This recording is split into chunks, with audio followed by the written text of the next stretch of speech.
এটা হচ্ছে তাকওয়া, হচ্ছে না খাওয়া।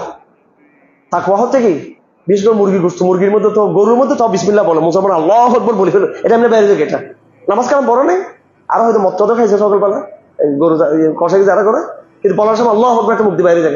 কিন্তু মুরগিটা এত ছোট, এটার সময় আল্লাহু আকবার বলার খেয়াল থাকে না। এই জন্য আমি বাজার থেকে মুরগি কিনি না, আমি এগুলো কিনি, মানে এদেরকে জবাই করে যারা যায় তাদেরকে বলি মুরগি জবাই করে এদেরকে দিয়ে।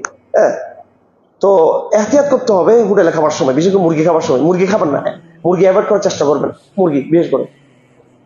আর একটা হাদিস আছে, সাহাবায়ে রাসূলকে জিজ্ঞেস করেন, ইয়া রাসূলুল্লাহ, আমরা তো এই বিভিন্ন এলাকায় সফর করি, মুশরিক ওখানে খ্রিস্টানরা থাকে, ইয়েরা থাকে, এখন তাদের পাত্রে আমরা খাই, এবং তাদের এই অনেক সময় তারা কি করে, তাদের যে জবাইকৃত জন্তুগুলো আহকামু জবাই বিস্তারিত আছে হাদিস মধ্যে ডিটেলস, এখানে আমরা কি করবো? তো রাসূলুল্লাহ বলছেন, যেহেতু আহলে কিতাব, তোমরা তাদের প্রতি কি করো, সুধারণ পোষণ করো যে তারা কি করতে পারে। হয়তো বিসমিল্লাহ বলছে যে কুলু ওয়াসাম্মু, তোমরা বিসমিল্লাহ বলো আর খাও। তোমরা বিসমিল্লাহ বলো, তোমরা কি করো, খাও।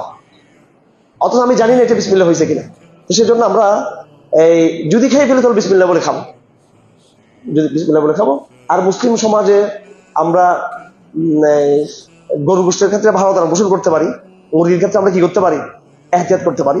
তাকওয়া, এটা এহতিয়াত করাটা ভালো আর কি। একবার খাইলে একদম হারাম খাবে, এটা কেউ বলা যাবে না।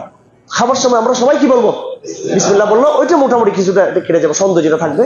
তারপরেও মুরগিটা অন্তত হোটেলে অ্যাভয়েড করাটা ভালো। ফতোয়া তাকওয়া বুঝে আসছে আমাদের।